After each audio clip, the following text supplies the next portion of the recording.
அனைவருக்கும் வணக்கம் நண்பர்களே. இன்னைக்கு வீடியோவில் என்ன பார்க்க போகிறோம் அப்படின்னா, அனைவருக்கும் எந்த பிரச்சனையாக இருந்தாலும் செவ்வாய்க்கிழமையில் விரதம் இருந்து வழிபட்டால் அது நிச்சயம் நமக்கு பலனை தருங்க.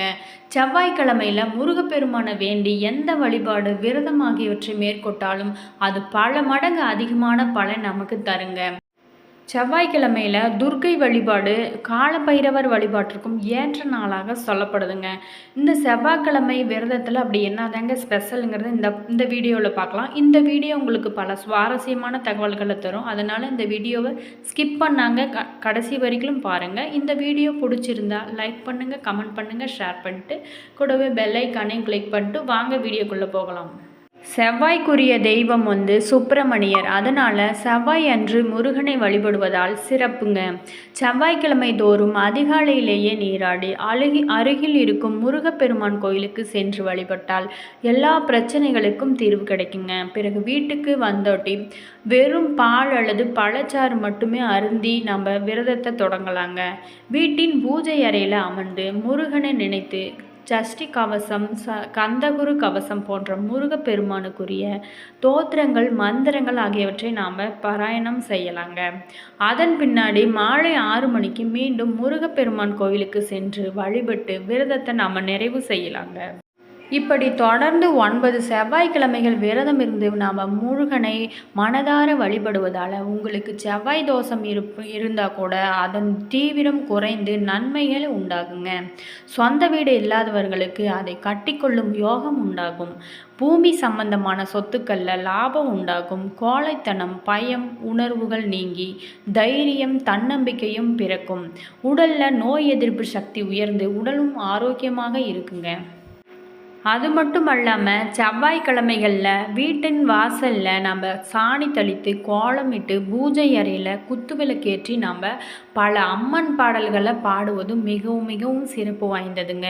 நவகிரகங்களில் செவ்வாயோடு நேரடி சம்பந்தம் உடையவர் தான் முருகப்பெருமான்.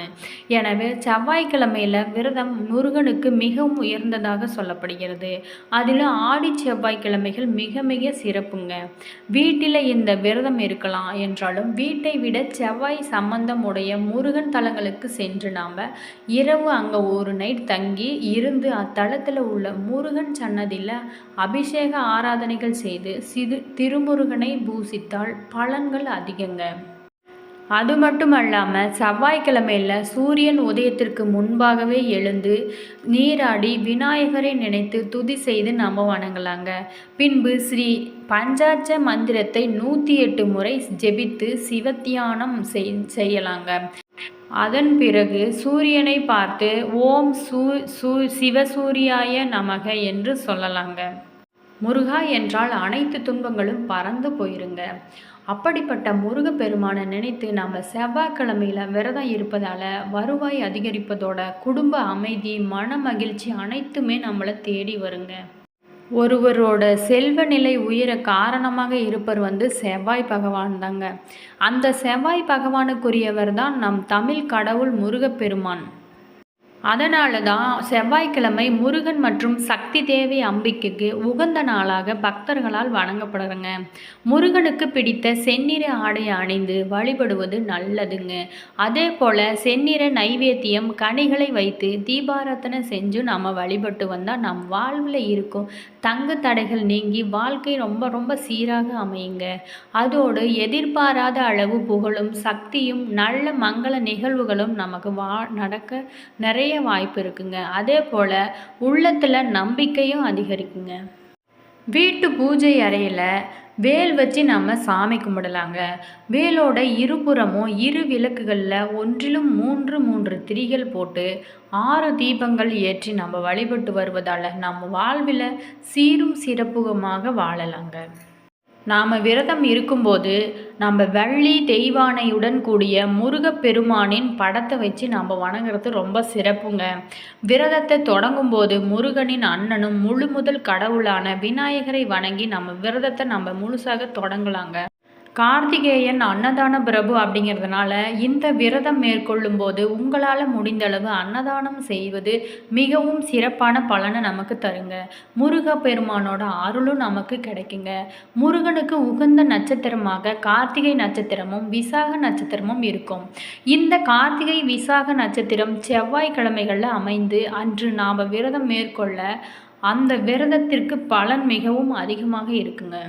நட்சத்திரங்களில் கார்த்திகை விசாகம் முருகனுக்கு சிறப்பானது. அதுபோல் சஷ்டி திதி மிகவும் சிறப்பானதுங்க. சஷ்டியில் விரதம் இருக்க அகப்பையில் குழந்தை வரும் என்பது முன்னோர்களோட நம்பிக்கை. முருகனை நினைத்து சஷ்டியில் விரதம் இருப்பது ரொம்ப ரொம்ப நல்லதுங்க. அதுவும் செவ்வாய்க்கிழமையில் அமைந்தால் அதற்கு மாபெரும் சக்தி இருக்குங்க.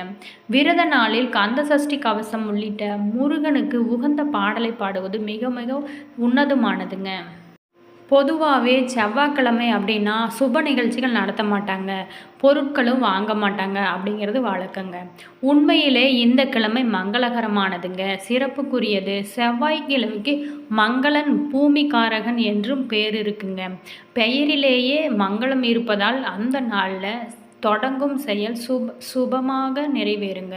ஒருவர் வீடு கட்ட வேண்டும்னா செவ்வாய் கிரகத்தின் அனுகூலம் கண்டிப்பாக இருக்க வேண்டுங்க. தமிழ் கடவுளான முருகப்பெருமான் செவ்வாய்க்குரியவர். இவரை வணங்கி துவங்கும் செயல்கள் வெற்றி அடையும் என்பது நம்பிக்கைங்க. கேரள மக்கள் செவ்வாய்க்கிழமையில் திருமணம் நடத்துவாங்க. செவ்வாயையும் முருகப்பெருமானையும் பூமாதேவியும் வழிபட்டு செவ்வாயில் மங்கள பொருள் வாங்கினால் பல மடங்கு பெருகுவதோடு எல்லா சிறப்புகளும் நம்ம தேடி வருங்க. பெருமாளின் மனைவியான பூமாதேவியின் கர்ப்பத்தில் உதித்தவர் செவ்வாய். எனவே செவ்வாயை ஒதுக்குவது பூமி தாயை புறக்கணிப்பதாகுங்க. பூமாதேவியின் கர்ப்பத்தில் உதித்தவனும் மின்னலை போன்ற ஒளி கொண்டவனும் குமரனும் சக்தி ஆயுதம் தாங்கியவனும் பெருமை மிக்க மங்களனுமாகிய செவ்வாயை போற்றுகிறேன் என்று பெரியவர்கள் போற்றி வழிபடுவாங்க. பொறுமையின் இலக்கணமான பூமாதேவியின் ஆசையை பெற்றால் வாழ்வில் நல்லது முன்னேற்றம் அடையுங்க. சொந்த வீடு அமையும். வீட்டுக்கு தேவையான பொருட்கள் சேரவும் செவ்வாயை நம்ம வழிபடலாங்க. செவ்வாய் வருவாய் என்று சொல்லுவார்கள். செவ்வாய்க்கிழமை அன்று மட்டும் நமது வேண்டுதலை எந்த தெய்வத்திடமும் வைத்தாலும் அந்த வேண்டுதல்கள் உடனே நிறைவேறுங்க. இந்த நாளில் மங்கள பொருட்களை வாங்குறதும் சுப நிகழ்ச்சிகள் நடத்தவும் நம்மை சுமக்கும் பூமி தாய்க்கு நாம் நன்றி கடன் நாம் செலுத்துறதா அர்த்தங்க. செவ்வாய்க்கிழமையில் பிறந்தவர்கள் வம்பு சண்டைக்கு போக மாட்டாங்க, வந்த சண்டையும் விட மாட்டாங்க அப்படின்னு சொல்லுவாங்க. இந்த கிழமையில் பிறந்தவங்க மறுபிறவி கிடையாது என்று புராணங்கள் சொல்லுதுங்க. ஜாதகத்தில் செவ்வாய் கிரகத்தின் பலத்தை பொறுத்தே நீதிபதிகள், இராணுவ தளபதிகள், காவல்துறையினர், பொறியியல் வல்லுநர்கள், அரசியல் தலைவர்களுக்குரிய செல்வாக்கு அமையுங்க. இரத்தத்திற்கும் செவ்வாயே அதிகாரி. இரத்த ஓட்டமும் ஆரோக்கியத்திற்காக அடிப்படையாக இருக்குங்க. செவ்வாயை வழிபட்டால் இரத்த அழுத்தம், உஷ்ணம், கோபத்திலிருந்தும் நம்ம விடுபட முடியும். செவ்வாய்க்கிழமைக்கு அப்படின்னு ஒரு வேகம் இருக்குங்க. செவ்வாய்க்கிழமை அன்று பரிகாரம் செய்தால் அதுக்கு பலன் அதிகமாக கிடைக்கும். செவ்வாய்க்கிழமை அன்று ஒரு பொழுது விரதம் இருந்து வந்தால் 9 வாரத்தில் உங்களுக்கு நல்லது நடக்குங்க. வியாபாரம் செய்பவங்க இருந்தால் கண்டிப்பாக செவ்வாய் வழிபாட்டை செய்து வந்தால் வியாபாரம் பெரிய அளவில் விருத்தி செய்யலாங்க. நல்ல தைரியத்தை கொடுத்து நாம் எடுத்து வைக்கும் எல்லா வியாபாரங்களும் நமக்கு வெற்றியை தருங்க.